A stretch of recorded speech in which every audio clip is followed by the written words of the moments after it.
السلام عليكم ورحمة الله وبركاته. فيديو النهاردة يا جماعة فيديو ان شاء الله يعجبكم. عندنا حاجة اسمها هريسة الشطة، ممكن تشتغليها عندك بفلفل احمر من ده من اللي هو حراق، ممكن تشتغليها بالفلفل الاحمر الرومي. تمام. طيب بس انا بفضل الفلفل ده لان الفلفل سبحان الله الحرارة بتاعت الفلفل بتحفظه برضو. طبعا لو هتشتغلي الكلام ده اغسليه كويس، نشفيه بمناديل مطبخ او بفوطة كويسة تنشيف كويس، وابدأي البسي عندك اي جوانت، ما عندكيش جوانت البسي كيس. تبدأي عندك واحدة واحدة كده، تشيلي بس الجزء الفوقاني بتاعه بتاع الفلفل كده من فوق. تمام. انا ما بشيلش غير كده، ما بشيلش البذر ولا اي كلام من الكلام ده خالص. وهقول معاكم كده حبه تريكات لاحظتها مع ناس كتير. اول حاجه عندي، انا كنت غسلت الفلفل نشفته كويس، بدات اشيل الجزء الفوقاني ده. مش هستخدم ليه غير مكونين بس يا جماعه. لو ضفت اي مكونات تانية غير المكونين بتوعي هيقلب معايا شغل تاني خالص. انا الشطه بتاعتي بعد ما بعملها كده بقطعها، بضربها في الكبه. بضربها في الكبه عندي تكتين كده واريح تكتين واريح، بحيث ان هي ما بتعصرش عندي، انا مش عايزاها عصير عشان الفلفل ما ينزلش ميه.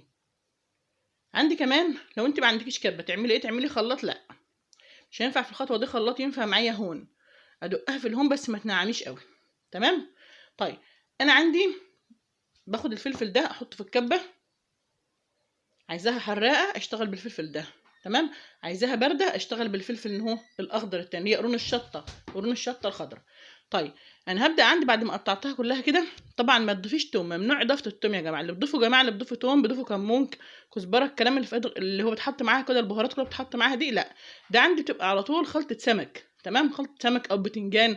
لا، انما انا عندي هريسه الشطه ده انا هستخدمها عندي مثلا ايه، لصوصات، مثلا اعمل تتبيلات بيها، اي حاجه بستخدمها عليها. طب انا ما بضيفش عليها التوم عشان في اكلات ما بتحبش التوم.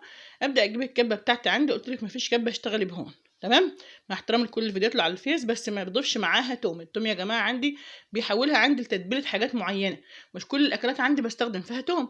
بدات احط عندي ليه فايده الخل. فايده الخل عندي بيعمل كماده حافظه فقط لا غير. تمام. انما في ناس لو عندك كميه بسيطه خالص اضربيها من غير ملح عادي وعينيها. طيب انا ضربتها بملح، معلقه ونص من الملح ممسوحين. تمام، او معلقه ملح كبيره، ده كان نص كيلو شطه. تمام. بعد عندي ما اتضربت بريحها شويه وانزل الحواف اللي عندي على الجنوب دي خالص، وارجع اخدها كمان ضربه. ما بشيلش البذر بتاعها ولا اي حاجه خالص يا جماعه. يبقى عندي ايه الفايده من الملح؟ عندي هو عباره عن ماده حافظه. طيب انا ممكن الملح بتاعي بقى وانا باخد الاكل بتاعي اكون عارفه ان انا حاطه فيها ملح. الماده اللي عندي بقى اللي هتشيل العفونه اللي على وش البرطمان بتاعي او اي حاجه، هيكون عندي ايه؟ الزيت. البرطمان بتاعي اغسله واعقمه كويس واحطها فيه. واشوفكم في وصفات تانية جديدة بإذن الله. مع ألف سلامة.